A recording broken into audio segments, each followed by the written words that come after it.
Ito po ako nakaranas ng mga sexual abuse. Pinipilit niya po ako at siya. Ako po si alias Rene. Nasa 8 taong gulang at nakatira po sa Pasay City matapos manumpa sa ilalim ng batas at nagsasaad. Na-convert ako sa Kingdom of Jesus Christ noong 2015 sa pamamagitan po ng aking pagiging miyembro ng Keepers Club International na isang youth organization ng simbahan na nagre-recruit sa mga paaralan. Kasama ng aking high school sa Tacloban City. Nag-aalok po sila ng fake scholarship para maengganyo po ang mga kabataan. Pag nahumaling ka na po sa kanila, unti-unti na po nilang ipapakilala si Apollo Kibuloy na siya daw ang anak ng Diyos. Siya ang may-ari ng sanlibutan. Pumasok ako sa full-time ministry dahil sa paniniwalang iyon at buong pusong inalay ko ang aking sarili sa kingdom. Sinabihan po kami ni Kibuloy na iwan na namin ang aming pag-aaral, ang aming pamilya at aming mga pangarap sa buhay dahil kailangan namin mag-focus sa mga ipapagawa niya at para daw kami ay maligtas sa aming mga kasalanan. Pagkatapos po ng aking baptismo, pinang-area po agad ako at ang ibig sabihin po nito ay ang araw-araw na panlilimos sa mga kalsada, mga restaurant, plaza, mga malls at mga bahay at may mga tinatawag na goal. Ukuta kami araw-araw na dapat naming makuhang pera. 3,000 po ang aking goal everyday na kailangan ko po ito makamit. Nagpanggap po akong pipi at bingi. Kung hindi ko po ito maabot, ay papaluin po ako at di pa ako papakainin. Pag bare months naman po, o mula September to December, ay mas puspusan pong aming pamamalimos. 1.5 million pong aking goal na kailangan ko makuha at maibigay kay Kibuloy sa loob po ng 4 na buwan. Kaya 8 AM to 11 PM ako namamalimos. Halos wala na pong pahinga at kain. Gumagamit din po kami ng mga fake charity para mas nakakaawa kami tignan. Kalaunan po ay naging youth leader po ako.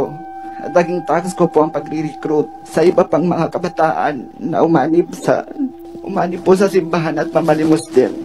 Dito na po ako magsimulang magtanong at magduda. Nagigilty po ako na mag-recruit ng iba pang mga kabataan. Gusto ko na pong umuwi sa amin, pero sa isang banda po wala na po ako mapuntahan dahil iniwan ko na po ang pamilya ko. Nung nahalata na nila na po, ako po ay may agam-agam, pinadala po ako sa Central Headquarters sa Davao. Akala ko ay matutupad na ang pangako nila sa akin na pag-aralin sa Jose Maria College. Pero dinala lang pala nila ako sa Glory Mountain, kung saan po dinadala yung mga sanction workers o yung mga hindi nakakakuha po sa mga kuta nila o ang kailangan ng pagwawasto. Ako po ay naging landscaper ni Kibuloy sa Glory Mountain. At doon ko na po naranasan ang pananakit mismo sa kamay ni Kibuloy. Pag hindi po siya nag-agandahan sa aming landscape sa mansion niya, sinasampan niya po kami at pinahampas. Mga 4 beses ito sa isang linggo. Sa Glory Mountain po, pag dumadating po si Kibuloy, sakay ng chopper, may dala po siyang mga malalaking bag na laman po ay mga iba't ibang uri ng baril. At nilalatag po ito sa tent, nakatabi po ng mansion niya. Minsan po pumupunta din po doon si former President Rodrigo Duterte at former Mayor, Davao Mayor Sara Duterte. At pag umaalis na po sila doon sa Glory Mountain, dala na po nila yung mga bag na siya pong bag na nilalagyan po ng mga baril.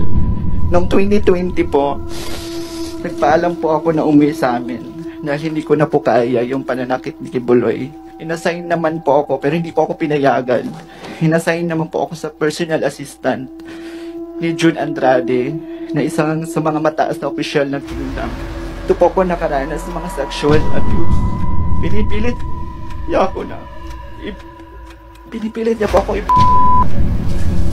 at siya.